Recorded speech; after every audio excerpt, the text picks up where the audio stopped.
Welcome to this explainer. We throw the word personality around all the time, right? Oh, she has a great personality, or he's got a big personality. But what does that actually mean? Are we just talking about the face we show the world, or is there something way deeper pulling the strings? Today, we're diving straight into the fascinating layered world of personality development. We're going to unpack the theories, look at some awesome real-world examples, and really get to the bottom of what drives our behavior. Let's get into it. Okay, let's kick things off with a quick true or false question pulled right from our source material to test what you might already know. Are you ready? True or false? The word personality actually comes from a word that means mask? Take a second to chew on that. Lock in your answer because we're about to uncover the historical roots of this term, and honestly, it might completely change how you view your everyday interactions. Well, if you guessed true, you nailed it. It's absolutely true. The word personality actually derives from the ancient Latin word persona, which literally translates to a physical mask. I mean, how wild is that? It brilliantly illustrates the original concept of personality. Back in the day, it was viewed as a specific face you present to the outside world. It was basically an outward performance, a role you're actively playing for an audience, rather than your hidden, authentic self. And you know what? That whole mask-like outward presentation idea aligns perfectly with F. Scott Fitzgerald's take. In his classic novel, The Great Gatsby, he famously wrote that personality is an unbroken series of successful gestures. Think about that for a second. In this literary view, your personality isn't about digging deep and finding your true inner self. Nope, it's entirely focused on crafting this flawless performance. It's all about calculated external actions and behaviors designed specifically to win people over. But here's where things get really interesting, because that external mask idea, it sits in stark contrast to how modern psychology sees things.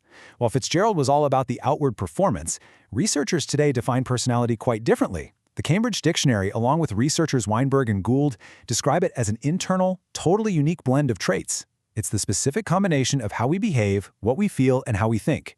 It's the whole shebang of internal characteristics that makes you completely unique, not just some show you put on for the crowd. To really unmask this whole concept, researcher Mitra gives us a brilliant way to break it down into three distinct layers. First up, you have your reputation. This is literally just what other people think you are, completely external. Then, peeling back a layer, you have your personality, which Mitra defines as what you seem to be. It's the interface, the mask you're wearing. But beneath all of that, at the very core, that's your character. Your character is who you truly are, regardless of who is watching or what kind of gestures you're making. So to really understand that hidden inner character, we've got to look at Sigmund Freud's famous framework. And we're starting with the id. You can think of the id as your most raw, impulsive self. It's the part of you that operates entirely on a wanted now basis.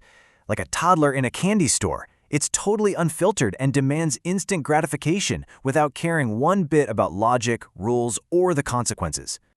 But obviously, we can't just run around acting on raw impulses all the time without getting into serious trouble. And that is exactly where the ego steps in.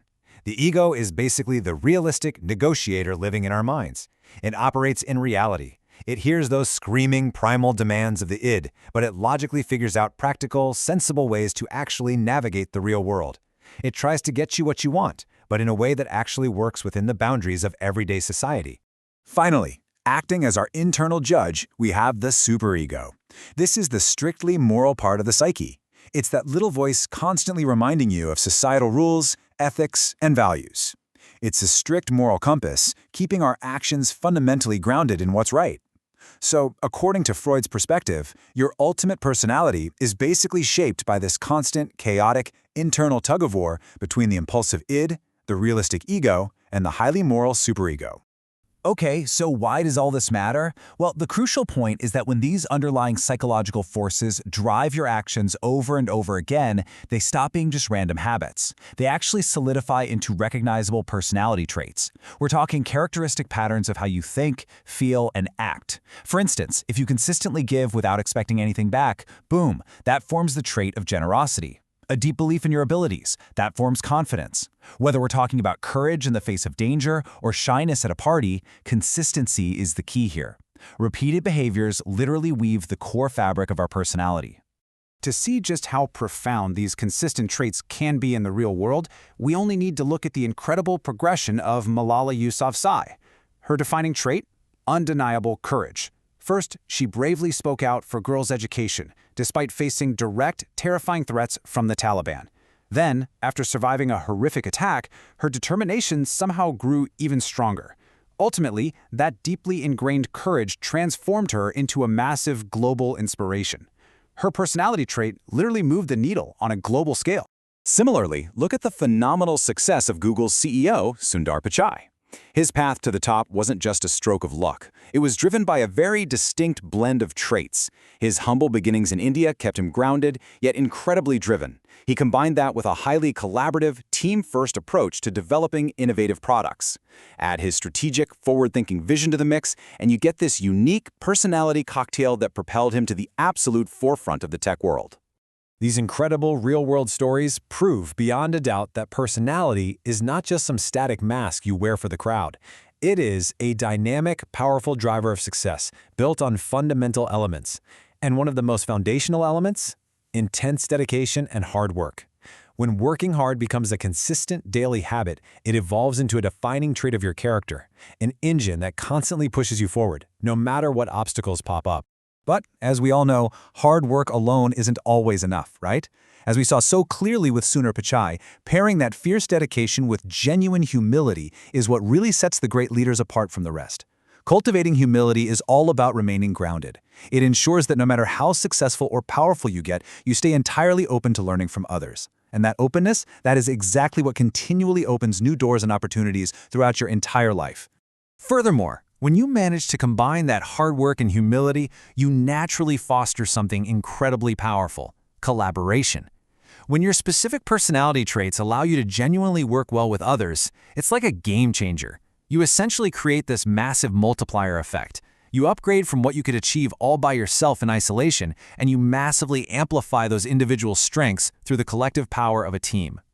Ultimately, what all our sources are telling us is that cultivating these traits isn't a one-and-done deal. It's a lifelong journey of personal growth. It's about setting goals, planning, learning, and crafting a vision for yourself. It all starts with self-awareness, really getting to know your own unique traits. That naturally leads into continuous growth, where you treat your personality as an ongoing, exciting project of self-improvement, which in the end allows you to make a positive impact, using your newly developed character to create meaningful change in the world around you. So, to wrap up this explainer, I want to leave you with a really powerful question, drawn straight from our source material.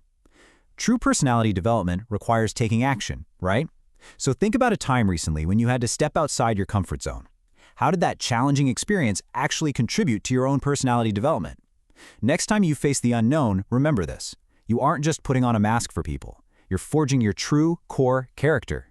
Keep learning, keep growing, and I'll catch you in the next explainer.